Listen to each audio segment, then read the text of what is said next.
po. Hinihikayat ko ang bawat isa na mag-open ng cam nila para makita ang kanilang guro, ang kanilang, ayan. So, bago tayo magsimula sa ating aralin, atin munang ihanda ang ating sarili sa pamamagitan ng isang maikling panalangin. Mayroon ba sa inyo na gustong manguna sa ating maikling panalangin? Meron ba sa inyo na gustong manguna sa ating maikling panalangin? Yan, yes, Nadine. Pangunahan tayo ni Nadine sa ating maikling panalangin. Okay. In the name of the Father, the Son, the Holy Spirit. Amen. Lord, thank you po sa araw na ito na inanyayahan niyo po kami para matuto at nawa po ay gabayan niyo po kami sa umagang ito na nawa po ay gabayan niyo po ang aming mga guro na mas maging masigasig sa pagtuturo, ang mga estudyante na mas makinig at magbaon ng mga knowledge na kanilang babaunin sa araw-araw. In the name of the Lord, Amen. Father, the Son, the Holy Spirit, Amen. Ayan, maraming salamat na din sa pangunguna ng maikling panalangin. Maaari ko bang matanong ang ating secretary na Nicole na patungkol sa ating attendance sa araw na ito?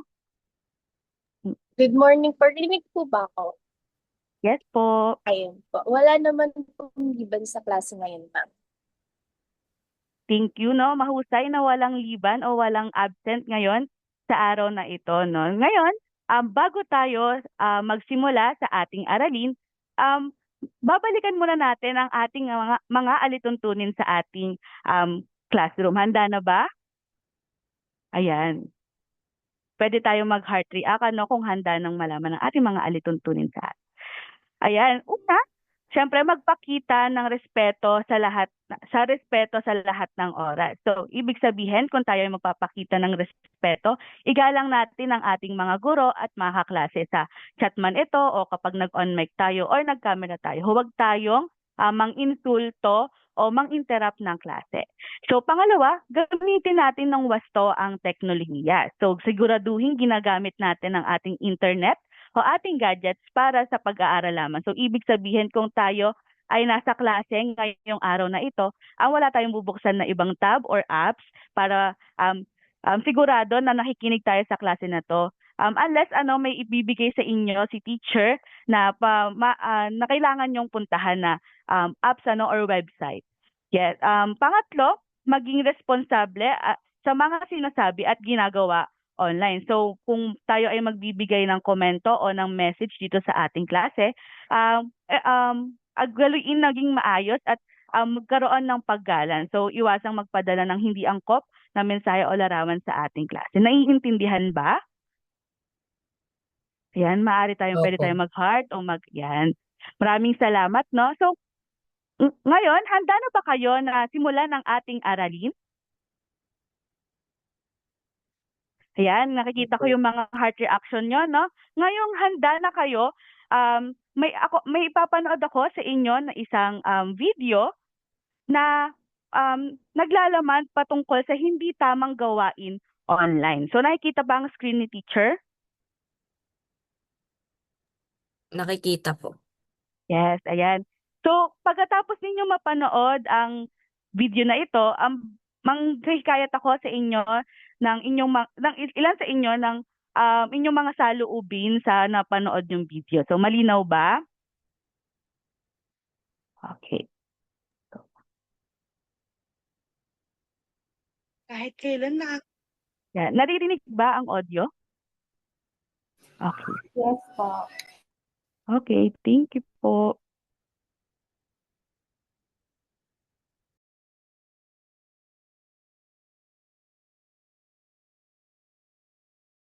kahit kailan nakakainis talaga tong si Marie. Ang pangit mo. Wala kang silbi.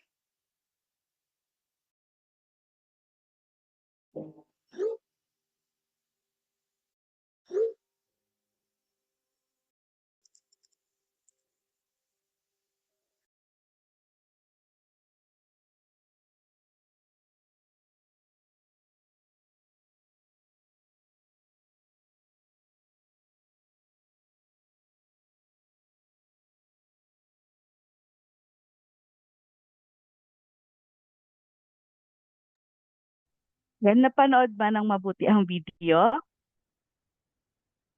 So ayan, ngayon, meron ba sa inyong gustong ang mag-share o ng kanilang saloobin o ano ay yung una nilang nakita or napansin sa kanilang napanood na video? Yes, Aisel?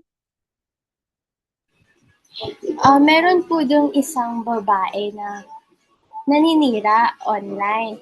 So, para sa akin po, kung okay lang naman na magsabi tayo ng opinion, ng saloobin natin sa kung ano yung nakikita natin. Pero kung hindi maganda yung sasabihin natin sa kanila, mas mabuting wag na lang natin sabihin na kagaya nung sa video kasi isipin na lang natin kung ano yung mararamdaman ng taong pagsasabihan natin ng ganon. Ayun lang po. Ayan, tama no na mabuti na hindi mabuti na nagkakaroon tayo ng isang hindi magandang hidwaan pagdating sa mga ganong mga sinasabi online. So, maraming salamat sa iyong kasagutan, no? Ano naman yung naramdaman nyo nung nalaman nyo o nakita ninyo na may ganito palang pangyayari sa social media? So, ano yung naramdaman ninyo nung, yes, Nicolay? Nung napanood ko po ito, nasaktan po ako kasi nagkaroon din po ako ng experience na parang nabully po ako online. Kaya parang nakaka-relate po ako dun mismo sa isang estudyante at nakakalungkot po na hanggang ngayon nangyayari pa rin po yung ganitong bagay. Ayun lang po. Yes, masakit talaga, no? Tama, valid naman. Valid yung nararamdaman natin na masakit na na masabihan ka ng hindi maganda, no? Lalo na online. Even sa totoong buhay, masakit din kung ikaw ay makakarinig ng mga ganitong hindi tamang mga salita. So yes, Nadine, ano ang iyong naramdaman nang makita mo yung video? Nalungkot po ako dun sa nakita ko sa video kasi katulad po ng mga salita na 'pag sinasabi mo, parang in person, same lang din po sila ng magiging ay, magiging epekto kapag online po ito sinabi. So minsan umaabot din sa point na yung mga masasakit mong salita, talagang makakaapekto siya sa taong sinasabihan mo. Umaabot sa point na may gagawin silang masama sa sarili nila. Kaya nakakalungkot po talaga yun na yung mga ibang tao na masyado silang masama sa iba na napupush nila ibang tao na gawin yun sa kanila. Yun po. Tama, no, na nakakalungkot na may mga ganitong sitwasyon o mga pangyayari na nangyayari sa ating lipunan na hindi naman na dapat nangyayari, no, dahil tayo ay may mga isip na, may mga alam na natin ang mga tama at hindi tamang gawain. So, ayan, tama, no, na nakakalungkot, nakakasakit. So, kayo naman, kung kayo naman ay makakasaksi ng mga ganitong gawain o mga pambubuli online, ano naman ang inyong mga aksyon? Ano ang inyong mga gagawin kung kayo ay mga saksi ng ganitong mga pangyayari? May, may gusto bang sumagot? Yes, again, Nicolay. Para po sa akin, siguro po hihingi po ako ng tulong sa mas nakakatanda kasi hindi ko po kayang labanan po ng mag-isa yung pangyayari na to. So sasabihin ko po yung nangyayari na nakakita po ako ng ganito o kaya po yung nabubuli ay kakausapin ko po o i-chat ko po at sasabihin na yung mga salita po na naririnig o nababasa niya online ay hindi lang po siya ganun. Parang hindi lang po siya yung tinutukoy doon. He or she is more than that po. They are more than that. Ayun po. Ayun. Tama, no, na tayo ay pwede tayo manghingi sa mga nakakatanda pa natin dahil tayo ay nasa minor or grade 9. Well, meron tayong boses para masabi natin na hindi tamang gawain na yun. Pero mas maganda rin na meron tayong mas nakakatanda na kasama para sugpuin or lutasin ng mga ganitong mga gawain. Ayan. So ngayon na nagkaroon na kayo ng konting ideya sa ating mga gawain ngayon, magdadako naman tayo sa mas maganda pang gawain. Handa na ba ang bawat isa sa ating mas maganda pang gawain? Ayan.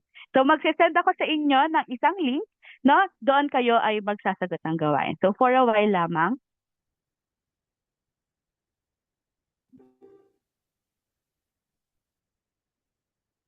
Yan.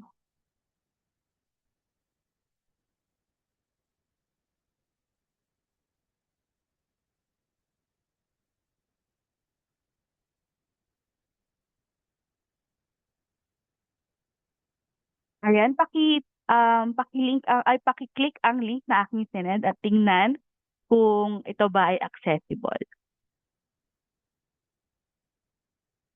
Pwede tayong mag-off mic or mag-heart react kung ito ay accessible. Yan, nakaka-access na si Nadine, si Janela, ayan, si Vivian. Ayan, kung tayo ay nakapag-access na, no?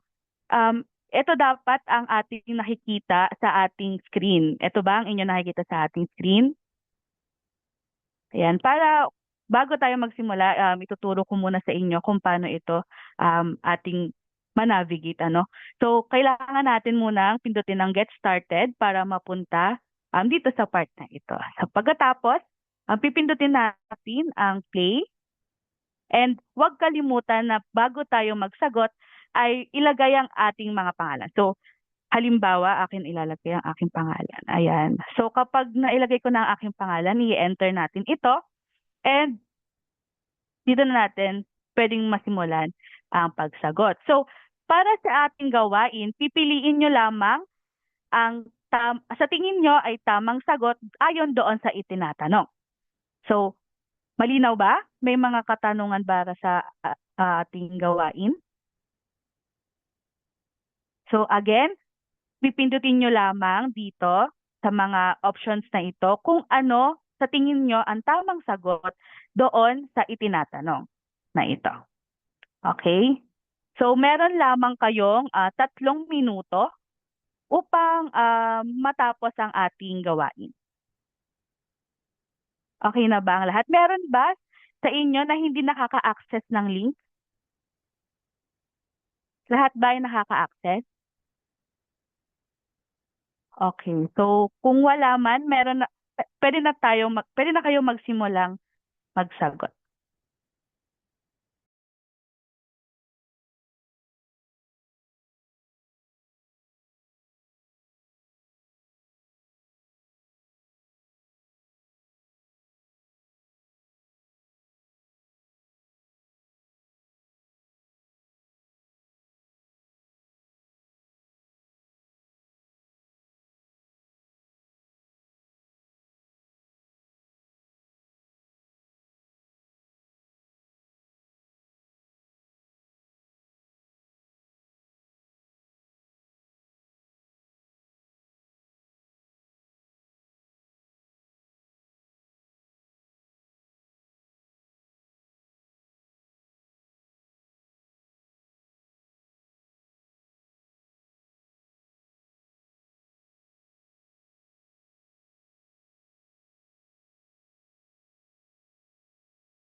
Ayan, tapos na ang ating 3 minuto para magsagot ng ating gawain. So, remind ko lang ang lahat na mag-open cam ano sa ating klase ngayon para makita ni teacher kung ano yung pwesto nyo, baka nakahiga na kayo no na habang nakikinig ng ating klase.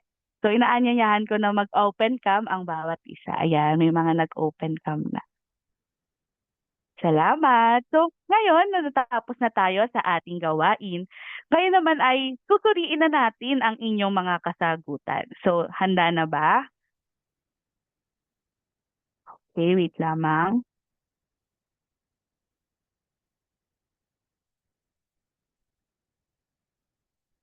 So, ngayon, sa ating pagsusuri, meron ba sa inyong gustong magbahagi kung ano ang ang inyong mga nakita na hindi mga tamang gawain na nakalagay sa ating gawain?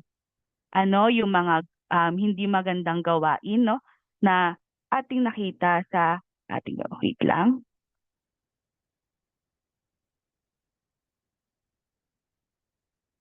Yes, Vivian.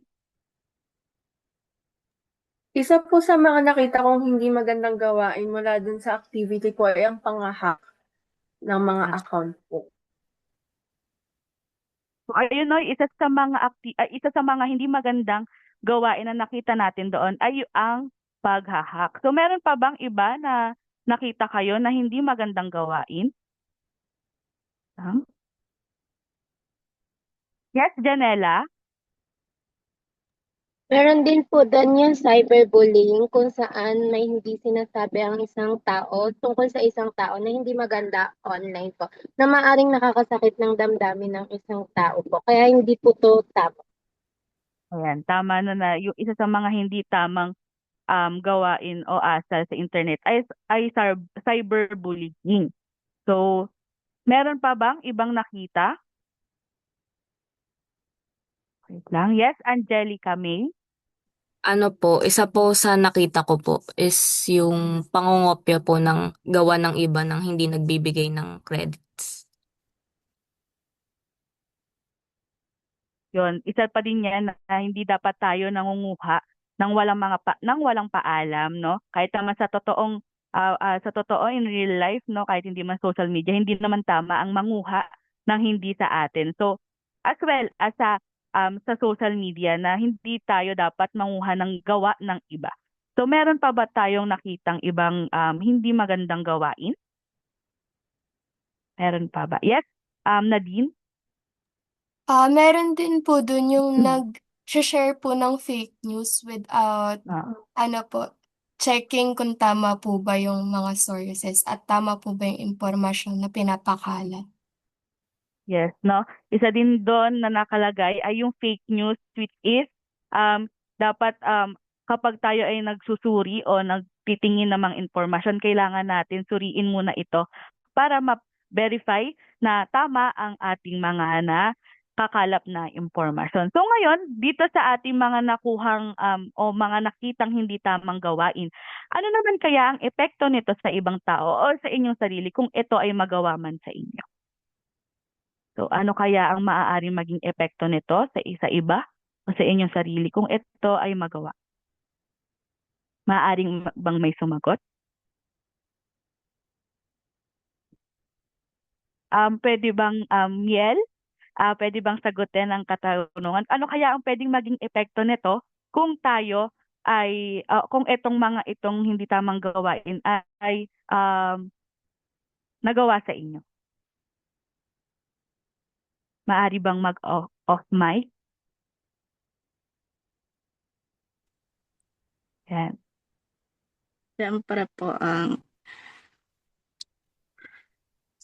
hindi po magiging masaya kasi hindi naman po tama yung mga ginagawa na yan sa amin. Yes, tama no, hindi magiging masaya kung sa atin to, yun yung mararamdaman natin kung sa atin ito mangyayari. So meron pa bang ibang kasagutan? Maraming salamat, Miel.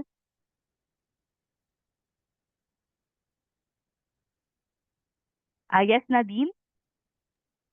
Kung yung hacking naman po yung mangyari sa atin, posible pong kumalat po yung mga pribadong impormasyon natin na maaaring maging nakakasama po para sa atin kasi syempre po importante po sa atin yung mga impormasyon na yun at hindi naman po dapat makita ng mga ibang tao. Tama, no, na dapat kung sinabi ng private, so dapat ikaw lang yung nakakita nito. So kapag nahack ito, no, hindi ito magandang um, na mangyayari sa atin. So, meron pa ba sa inyong ibang sagot? Miriam, pwede bang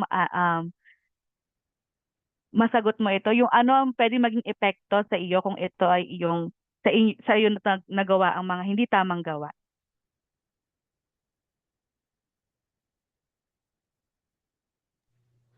Naririnig po ba ako? Yes po. Pasensya na po kung kailangan po lumapit laptop po kasi ko. Yan po. Okay lang. Ayan.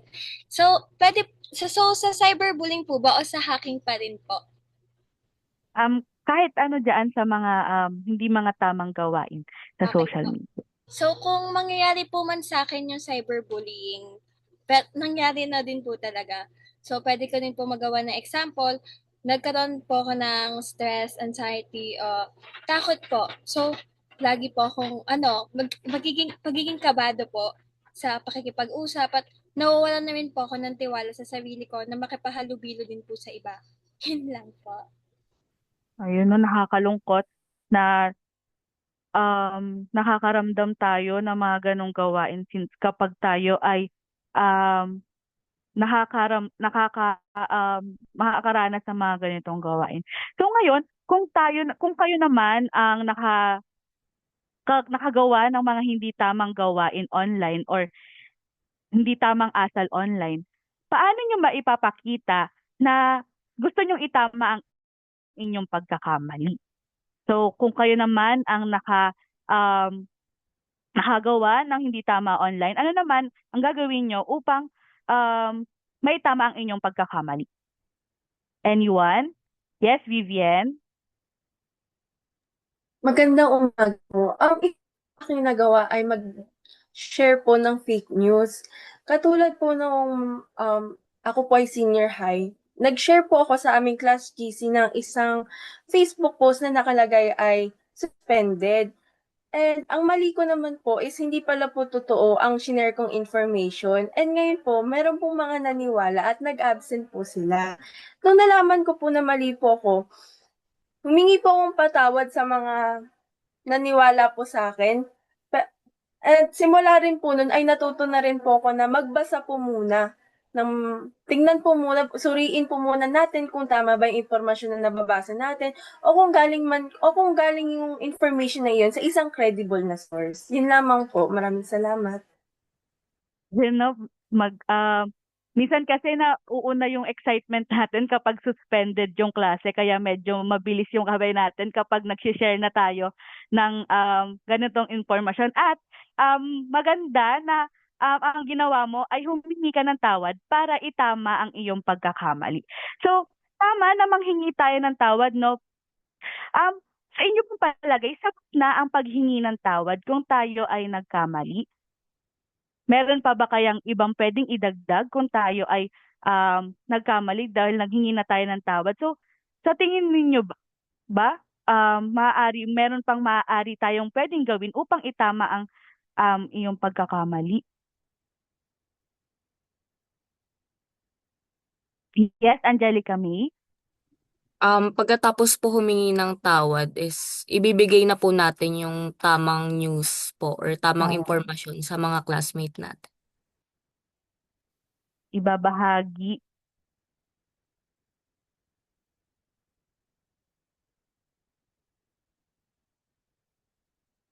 Yun, no, tama na naibabahagi na natin after natin magkamali doon sa ating gawain. Ibabahagi na natin ang tamang impormasyon. So, ngayon, kapag naibahagi na natin ang tamang impormasyon at nakahingi na tayo ng tawad, ano kaya ang maaari nating karakter?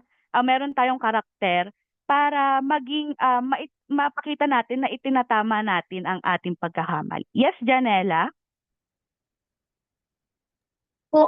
Sa pagtama po ng ating pagkakamali, nagkakaroon tayo ng pananagutan or accountability sa ginawa natin. May paninindigan tayo na magbabago na tayo at hindi na natin uulitin yung isang pagkakamali na ginawa natin.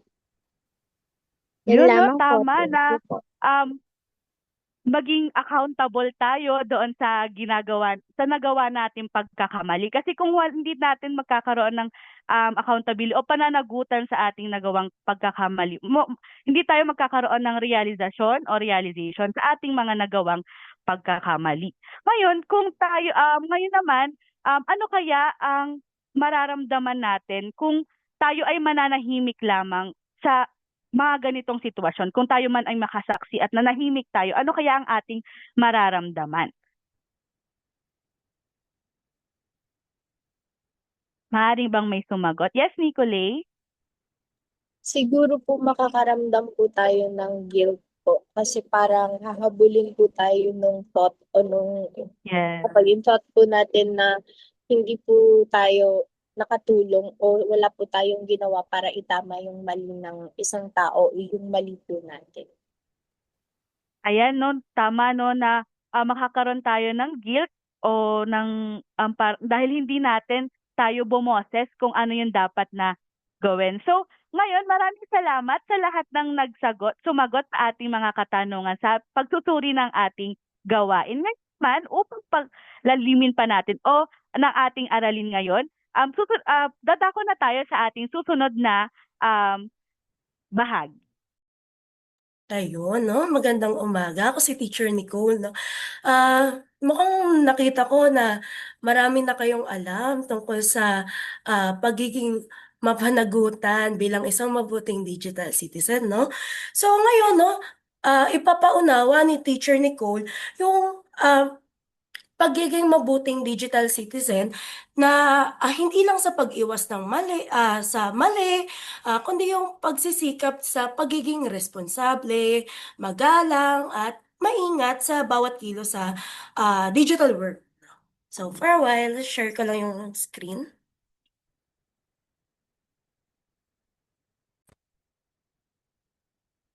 Ayan, nakikita ba?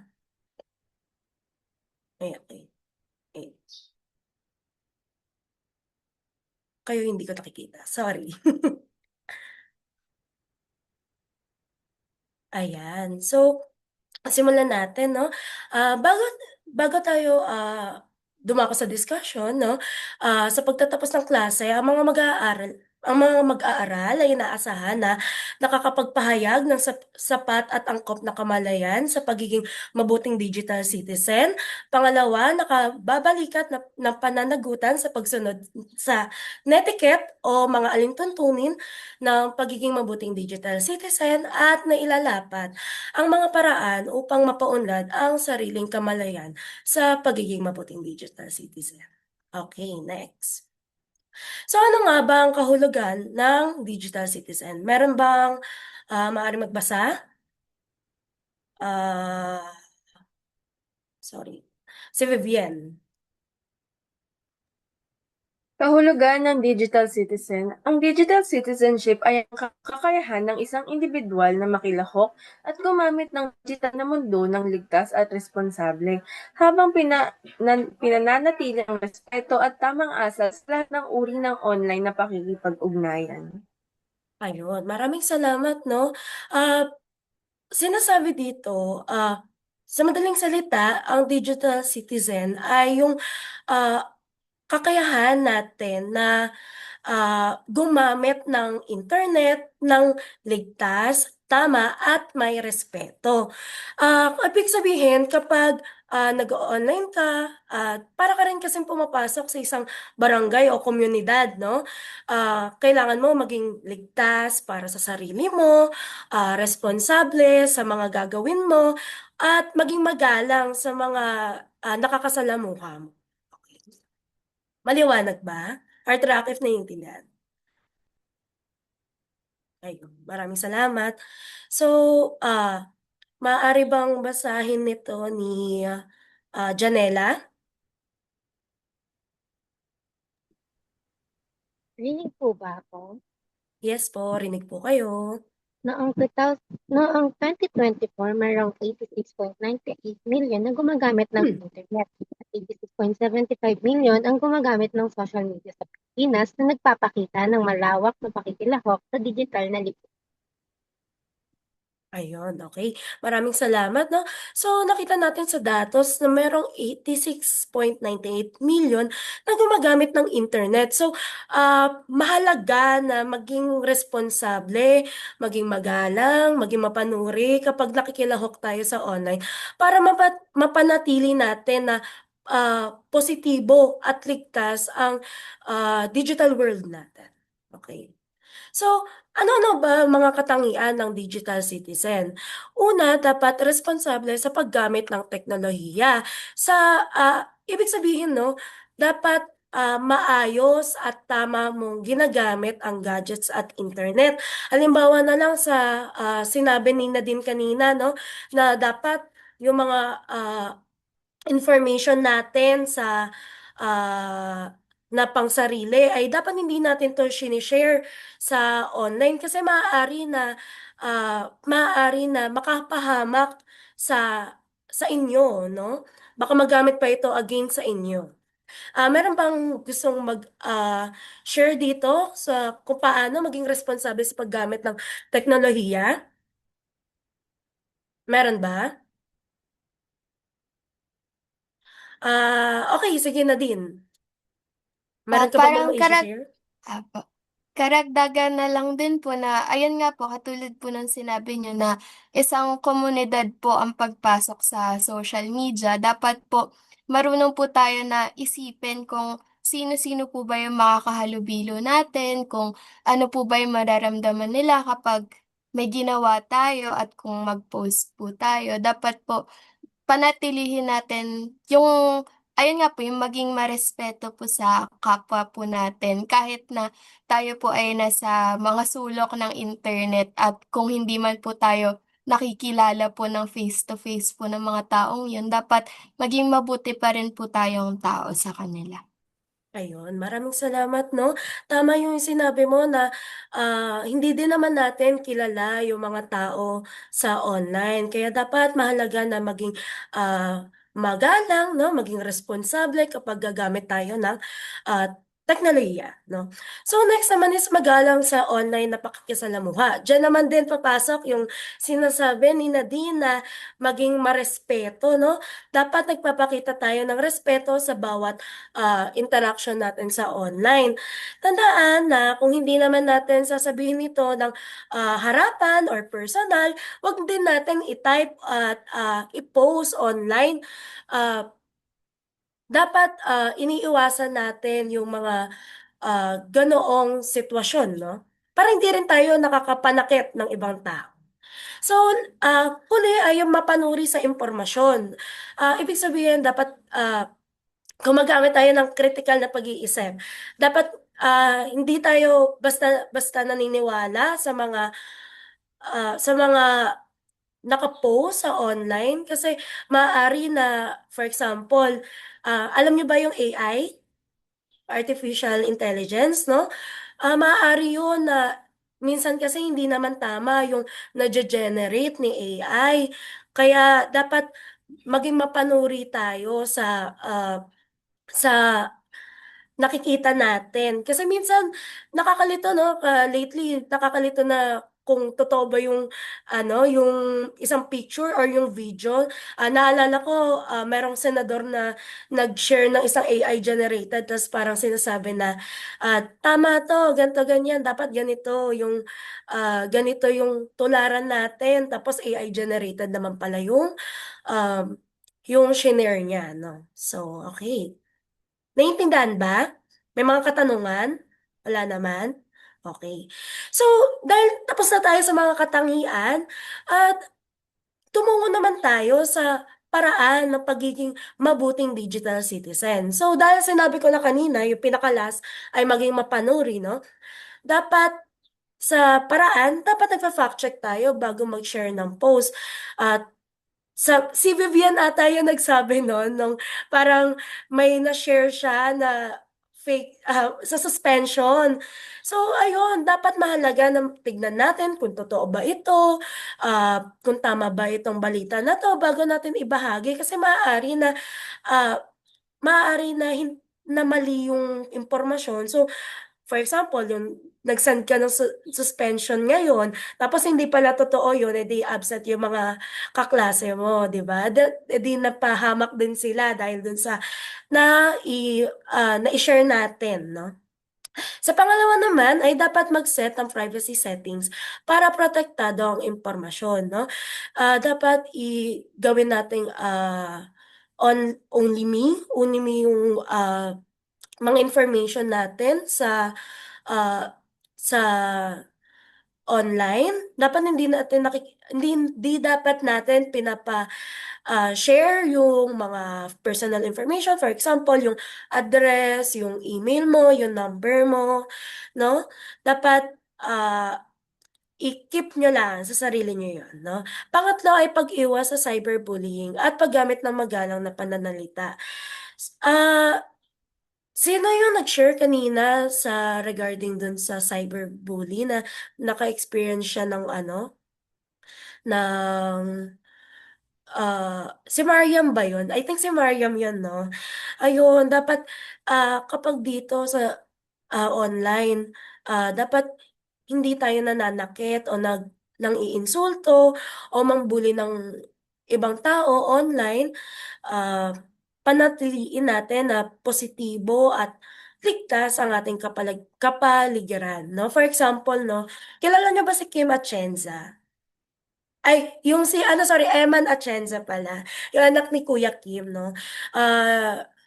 Recently lang, no, nabalita na nawala siya. So, sorry, trigger warning. Nawala siya dahil din sa epekto ng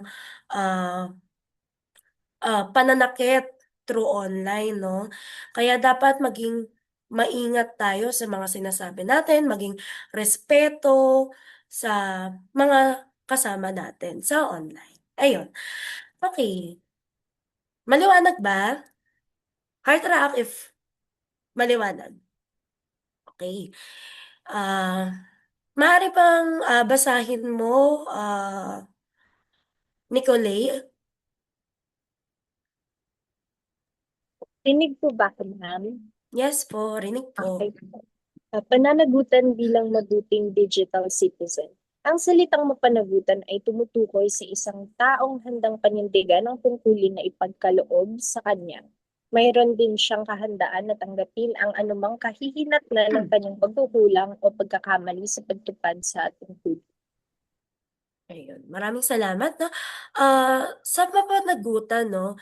Dahil kanina nasabi natin na dapat kapag nagkakamali tayo, dapat marunong tayo mag-take accountable sa kung ano yung nagawa natin, no? And dapat kapag sabi dito, no, ang mapanagutan ay dapat handang panindigan ang mga tungkulin at tanggapin yung mga consequences sa kanilang actions, lalo na sa paggamit sa online. So, sabi dito, no, ayon sa ulat ng Philippine National Police Anti-Cybercrime Group, higit sa 5,000 katao na yung naaresto sa mga kasong may kaugnayan sa online crime sa unang kalahati ng taon 2025. Galing ito sa GMA, no? Napapakita kasi dito na maraming tao pa rin yung hindi responsable sa paggamit, hindi pa rin alam kung hindi pa rin marunong take accountable sa kung ano yung nagiging actions nila, no? Kaya bilang mga kabataan ngayon, no? Bilang mga kabataan, mahalaga na matutunan natin ang pagsunod sa netiquette, no? Ano ba ang netiquette? Ang netiquette kasi ay yung pinagsamang word na net at etiquette. Basically, ito yung mga tamang asal sa online, no? Sa paggamit ng internet, katulad ng pagiging magalang, pagiging maingat sa sinasabi, at um, hindi basta-basta na nagbibigay ng impormasyon o balita na di pa napapatunayan. So basically, this parang rules, no? Ang netiquette. Kapag sinusunod kasi natin ito, pinapakita natin yung pagiging magalang, yung pagiging malasakit, pagiging mapanagutan sa kapwa at online community. Kaya, sa madaling salita, no, ang pagiging mabuting digital citizen ay hindi lang tungkol sa paggamit ng internet, kundi paggamit nito ng may respeto, ah, ligtas at malasakit upang maging mas maayos yung digital na mundo natin. Ayun lamang, no? So bago tayo magtapos sa discussion, no, gusto kong iwan sa inyo na napaalala na kung kung paano ka kumilos online, ayun din yung reflection mo sa iyong pagkatao offline, no? Kaya piliin natin na maging mabuting digital citizen araw-araw. And ayun, may mga katanungan ba? Wala naman, no? Dahil dyan, gusto kong malaman kung dahil natapos na yung discussion natin, sinabi ko na lahat yung mga dapat na gawin nyo, no? Tingnan naman natin kung nailalapat nyo ba talaga yung natutunan nyo sa akin. Okay, for a while, send lang ako ng link.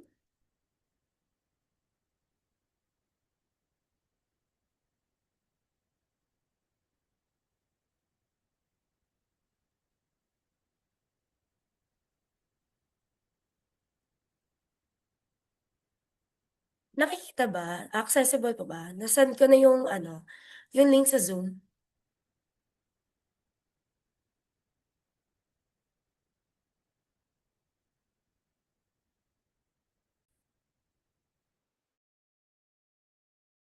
Bale, okay na ba? Na-access na ba? Okay, na-access na. Bale dito, ang gagawin natin ay basahin nyo yung tatlong sitwasyon at pumili lang kayo ng isang pinakamalapit sa inyong karanasan. Kung hindi naman karanasan, siguro yung kung ano yung madalas na nakikita nyo sa online. Tapos, sagutan nyo yung mga tanong sa tatlo hanggang limang pangungusap bawat isa. Tiyakin natin na pinapakita sa sagot ang pagiging isang mabuting digital citizen. Bibigyan ko lamang kayo ng 3 minuto dito. Bale dito, add lang kayo dito, add idea. Tapos, sagot ka lang kayo. Ang paraan, ganito. Tapos yung name nyo, huwag nyo kakalimutan yung name nyo. Kasi hindi ko kayo may scorean. Ayan. Tapos save lang. Ayan, meron na. Bale, wait. For a while. Pakita ko lang yung paano ko kayo gigradean dito.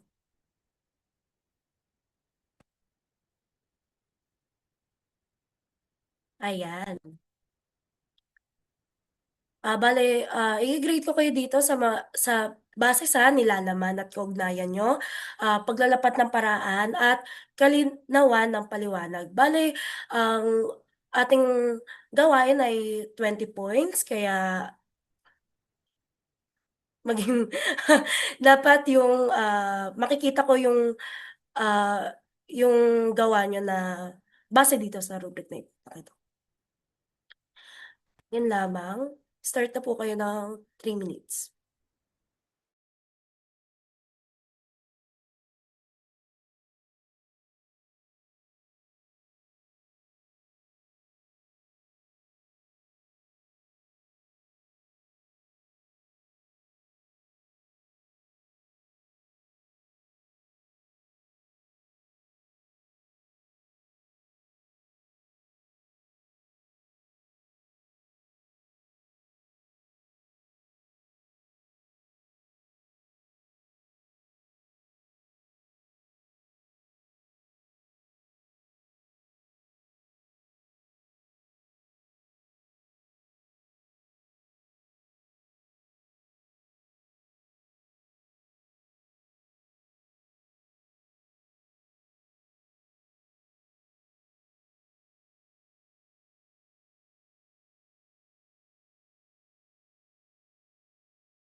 Dalawang minuto na lamang.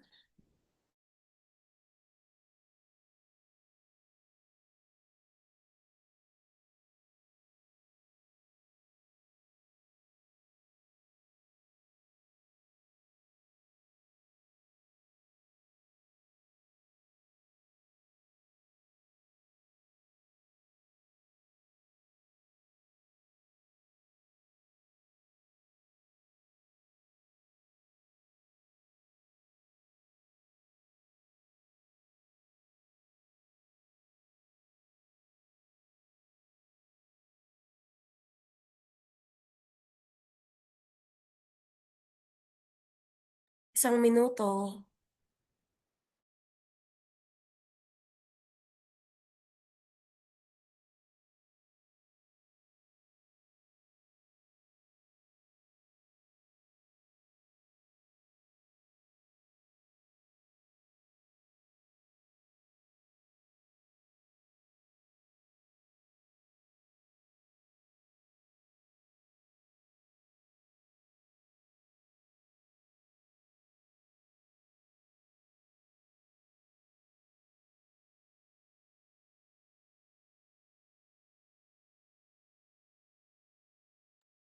Paki-submit na po yung mga gawa nyo.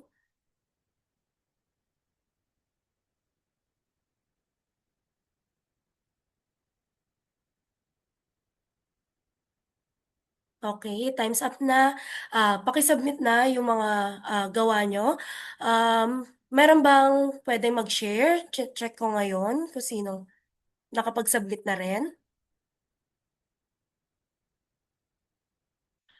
Siguro si Nadine Piad, yung pwede kong tawagin. Maaari mo bang i-share yung sagot mo? Good morning po. So, ang napili ko pong sitwasyon is yung sitwasyon 1, kung saan si Annalyn ay gumagamit po ng AI. So, kung ako po ay nasa posisyon ni Annalyn, sisikapin ko po na hindi gumamit ng AI sa aking proyekto kasi para talagang mahasa ko yung mga skills ko and talagang makita ko kung meron talaga akong natutunan sa pagtuturo sa akin and kung maa-apply ko ito sa proyekto. So, kung kinakailangan talaga na gumamit ako ng AI, sisikapin ko na wag siyang gamitin ng buo at kahit papaano ay lagyan pa rin siya ng human touch kumbaga para talagang masabi na hindi lang ako umasa o ipinagawa yun sa iba yung project ko. Yun po. Ayun. Maraming salamat, no? So, nakita natin kung mukhang na-apply mo ng yung pagiging mabuting digital citizen. Ngayon, tumungo naman tayo sa susunod na gawain. Magsasend lang ako ng link uli for a while.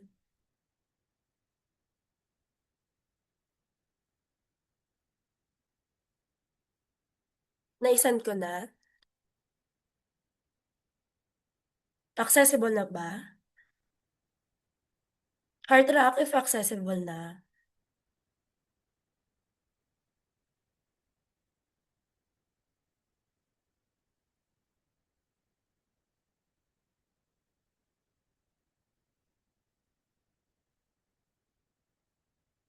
Bibigyan ko lamang kayo ng 2 minuto para dito. Maaari na kayo magsimula. Salamat.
30 seconds na lamang. Paki-finalize na yung mga sagot nyo.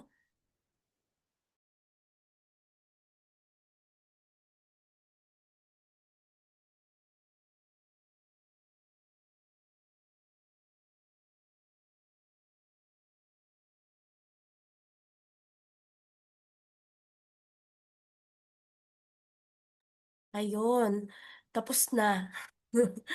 Tapos na ang iyong quiz.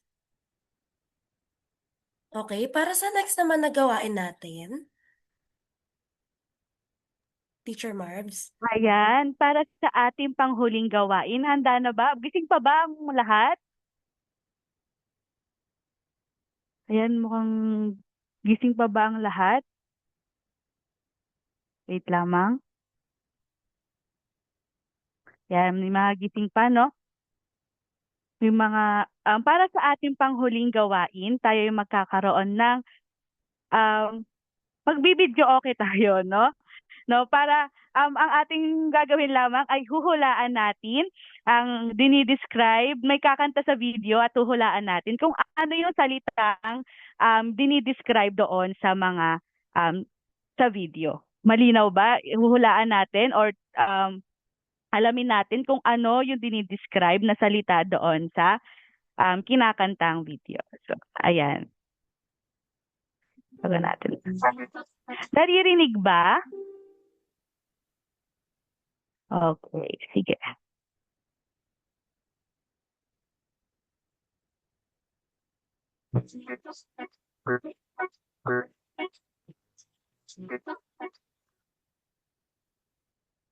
Ayan. Medyo nag-loading lang tayo, no?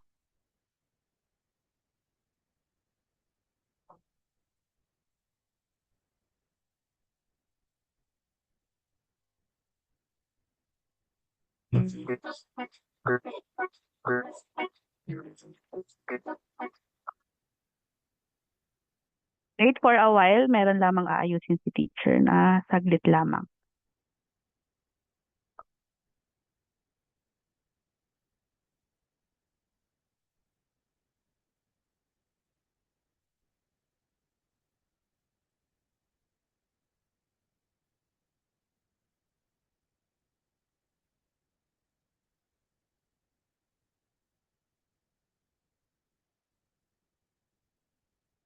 Yan, nakikita ba?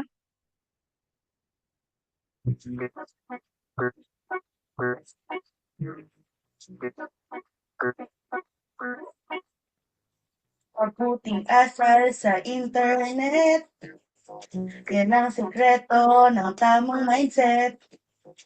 Net at etiquette pinagsama para sa asal na maganda. Badam dam dam dam dam baram dam dam dam dam baram dam. Ayan, meron bang gustong magsagot o meron ba nakakaalam ng sagot o salita na dinidescribe ng kanta? Yes, Angelica May? Netiquette po. Ayan, tingnan natin, no, kung tama yung iyong sagot.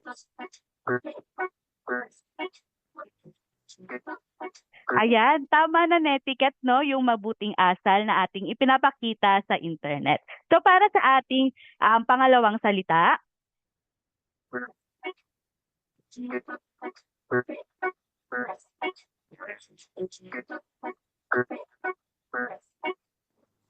Bago mag-post, siguraduhin mo na balita'y totoo at may patunay na tama.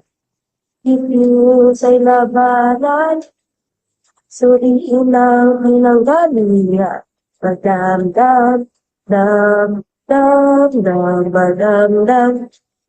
yan, meron bang gustong sumagot? Yes, Isel? Fact check po. Ayan, tingnan natin kung tama yung sagot, ano?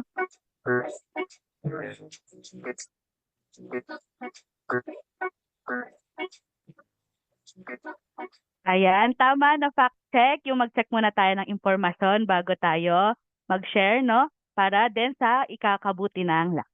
So, para sa ating huling salita,